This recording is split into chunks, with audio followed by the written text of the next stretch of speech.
leave you speechless. It may sound strange, but once you know what this trick is for, you'll want to thank me forever. I'm sure you'll want to show everyone when you learn it. I didn't know it was so easy to extract oil from avocados. If you have avocados that are wasting away, don't throw them away. To begin with, we're going to cut this avocado in half and remove the pit in the center. Avocado alone is not fattening. Of course, when sugar is added to sweet recipes, the number of calories increases. However, if you eat a balanced diet and don't overdo it, this is not harmful to your health. We're going to put all of our avocado in a container with the help of a spoon. I didn't know it was possible to do this, but avocado oil can be extracted in different ways. This is one of the easiest ways to extract avocado oil. And now I'd like to know which country or city you're following us from, to send you a very special hug and thank you for watching us. For this tip, I'm using avocados that are perfect for consumption, but the ideal would be to use avocados that are about to lose their fruit. As this video is just for demonstration purposes, we have no problem using those that are fine. Let's mash our avocados well with a fork. Leave them well mashed for the tip to work. After mashing them well, transfer all the avocado to a frying pan. Cook over a low heat until you notice that the avocado has started to release its oil into the pan. The special thing about this tip is that you can use the extracted oil in salads.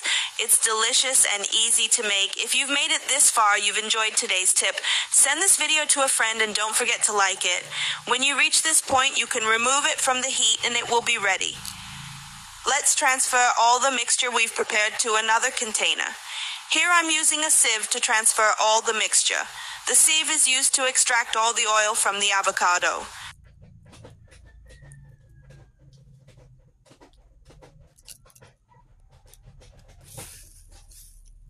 Avocados are perfect for your health, containing various nutrients and benefits such as improving inflammatory diseases, controlling cholesterol, and preventing premature aging. We can already see how much oil an avocado yields. Look how wonderful it is.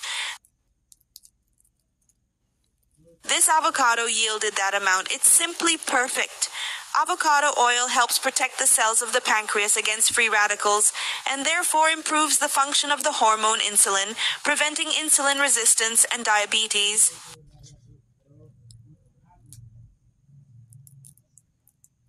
The high content of phenolic compounds present in avocado oil, such as procyanidins, catechins, vanillins, and hydroxyphenylacetic acid, have an antioxidant and anti-inflammatory action, protecting the cells of the central nervous system. Balita ngayon. Viral ngayon sa mundo ng social media. Ang di umano'y balitang testigo ni LV Vergara nagsalita na sa pagdinig sa Senado. Hindi pagpapasweldo sa mga empleyado nito. Nalangtad na. At isa pang testigo, magsasalita na di umano para mabigyang kasagutan ng katotohanan sa pang-aabuso kay Ginang LV Vergara. At eto na nga mga kababayan, sa ginawang pagdinig sa Senado ng Committee on Justice and Human Rights patungkol sa kasambahay na inabuso ng kanyang amo na si LV Vergara. Full force ngayon ng mga kalaban ni Inday Sara na siraan siya gamit nga itong confidential fund. Buti na lang at kagaya siya ni former President Rodrigo Duterte na ginagamit yung platform niya para ma-educate yung mga Pilipino. Ang problema, hindi siya kinakover ng media. So ngayon, tayo, responsibilidad natin ipakalat ang kanyang mga mensahe para sa taong bayan. And we should expose the lies employed by the terrorists to survive. Yan. Ang ginagawa ni Franz Castro. Sige lang sila atake, sige sila atake. And then nag-aantay ako. Give me something concrete that I did something wrong. And then there's nothing. Wala. Pero, tuloy-tuloy pa rin yung atake nila in the hopes that yung lie, the lie that they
na ginagamit namin ang pera para hanapin yung koneksyon nila sa mga NPA.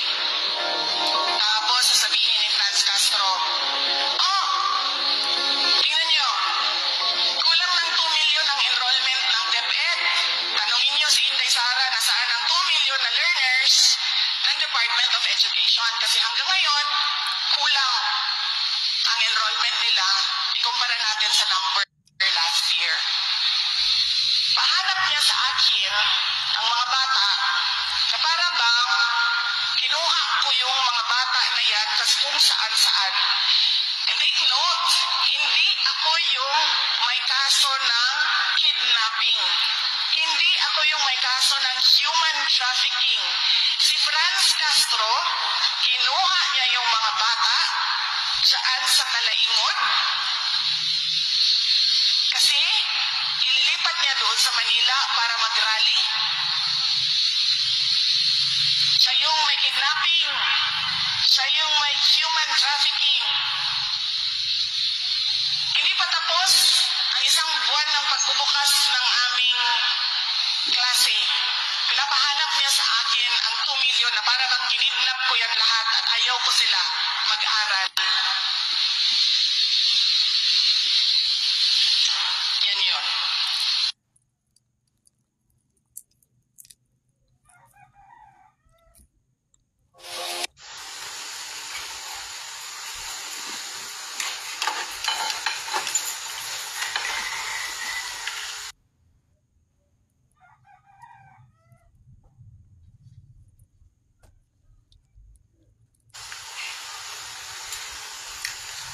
Okay na.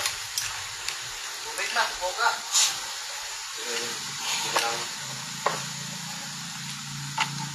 Boga, ako kumain.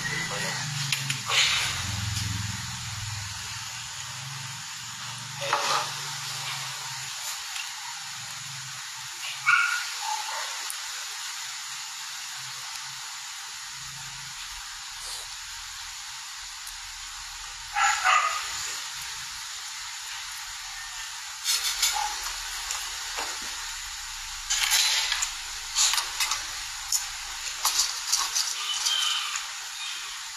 Na.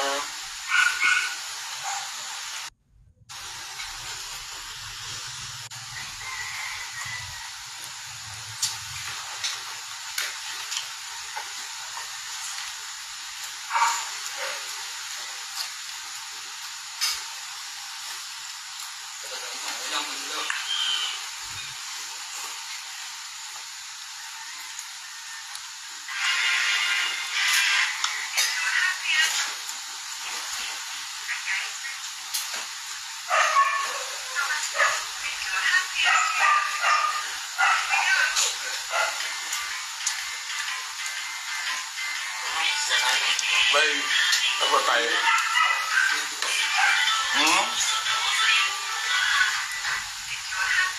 Nakatakot ka.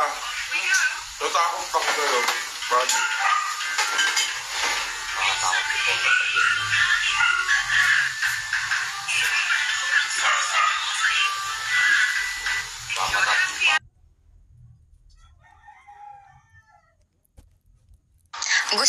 Gusto mong mag-viral, magkaroon ng madami at organic na followers, pero hindi mo alam paano gawin. Gusto mong malaman? Panoorin mo at isi-share ko sa'yo. Okay, everyone, hindi po ako nagmamagaling at hindi po ako nagmamayabang. Ito po ay personal kong experience at gusto kong i-share para kayo ay ma-inspired na hindi panghinaan ng loob at go lang. So, meron akong nag-viral na mga videos. Yung isa doon ay nasa 200,000 views, nasa 1,500 ang shares at 15,000 ang reacts. Diba? Nakakagulat kasi kaka-upload ko lang yan. 4 days lang. Yes, 4 days pa lang. At ganyan na kadami ang nanood. So bakit ganon? Ano ba ang laman ng video? Bakit ganyan kadami ang nanood, nag-shares at nag-react? Okay, so yun ay tutorial. So bakit naiiba? Bakit yung ibang tutorial ay hindi naman ganyan kadami ang nanonood in just 4 days? Ano ba yung pagkakaiba ng videong yun? So i-share ko sa inyo yung video para malaman nyo. Kasi to see is to believe nga, diba? Pasok mga bashers! I love you all! Okay. Ayan, meron na siyang 200,000 views, 15,000 reacts, at almost 1,500 shares nung tiningnan ko siya kanina. Hindi ko alam kung ilan na yan ngayon. And it is just in 4 days. So ano bang pagkakaiba ng videong yan sa ibang tutorials? Bakit naman nag-viral ng ganyan kadali? Okay, number 1, as you can see, merong nakalagay na text. Catchy, diba? I mean, maku-curious talaga yung viewers pag catchy yung text mo. Number 2, tamang size. Napaka-importante na tama ang size ng paglagay ng text sa iyong video para mabasa ng buo pag nakita ng mga viewers at malaman kung about saan yan. Number 3, ang laman ng content mo. So, dapat ay naiintindihan nila. Number 2, hindi boring. Yung ganito, hello everyone, ito i-share ko sa iyo, ganyan, ganito.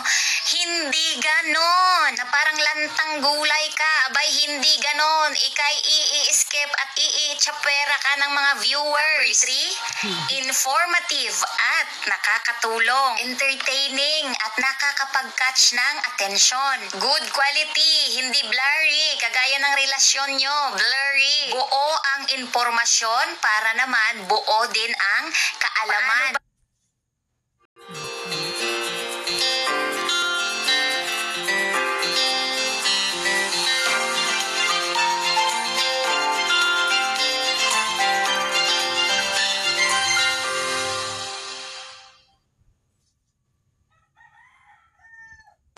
Gagawin. Okay, mag-isip ka ng i-content mo. Pag-aralan mo, bigyan mo ng oras para magawa mo ng ayos. Mag-search ka about sa content mo para naman maganda ang kalalabasan at worth it panoodin. At take note, pinapatapos ng mga viewers ang mahabang video mo pag ina-attach mo sa kanila ang mga sinasabi mo or ang laman ng content mo. What I mean is, nakuha mo ang atensyon nila. Nakaharap ka dapat, hindi nakatalikod o nakaganyan. Hindi ganyan, okay? Pag meron ka namang hindi naintindihan, matuto kang mag-search. At pag wala ka namang nahanap na kasagutan, matuto ka rin magtanong. Kung may right med ba nito? Charot lang. So matuto kang magtanong, hindi naman sa drugstore ha, kundi sa mga taong nakakaalam or sa mga tutorials. Yung alam ang sagot sa mga katanungan mo at satisfied ka sa mga answers nila.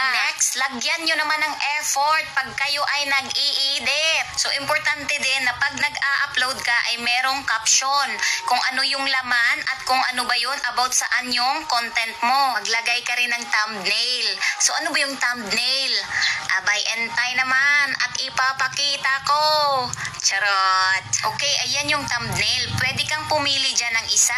Kung gusto mong maganda ka, gusto mong funny ka, yun ay ilalagay sa front ng video mo. Yun ay makikita ng mga viewers mo. So, dapat catchy pa din. Okay, meron din namang nakalagay na description.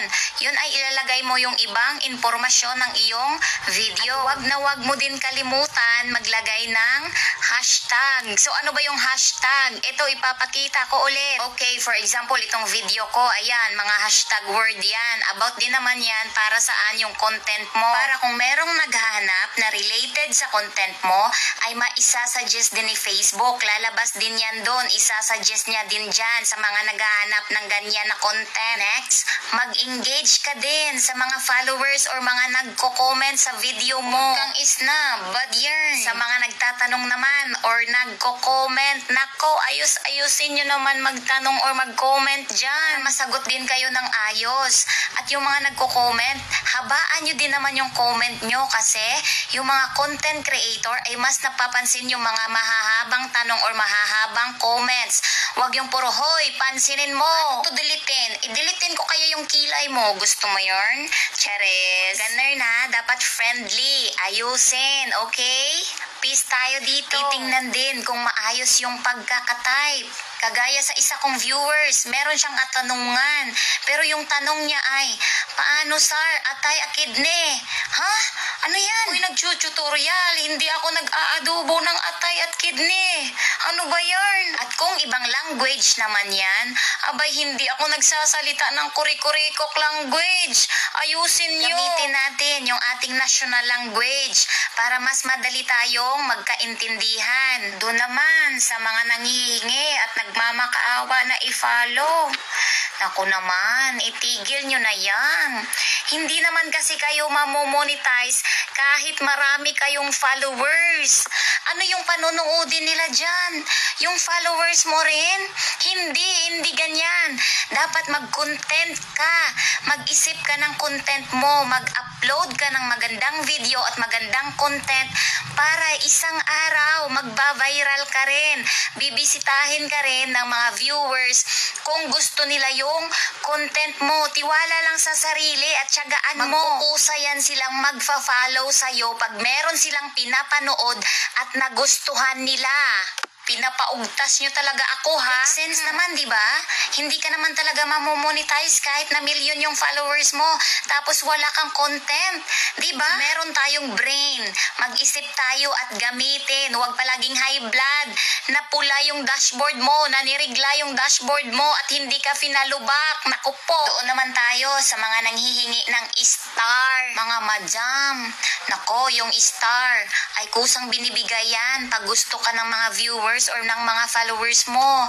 Kung naka-entertain ka, kung naaliw sila at nagustuhan ka nila, sila na mismo yung magbibigay sa'yo, hindi mo na kailangan hingiin or nanalo ka sa mga pag-games. Hindi yung, hoy, bigyan mo ako ng star, pinalo na kita, deserve ko naman bigyan mo ng star, 50 star lang. Nako, wag ganyan. Mag-effort ka. Charot lang, tayo ay namimigay ng star naman. Meron pa ngang pa-Gcash, di ba? Sa mga deserving at mga updated sa ating page. Love ko kayo kaya subaybayan nyo ako lagi. So yun lang mga Mare, hope it helps. This is Anne, follow me for more.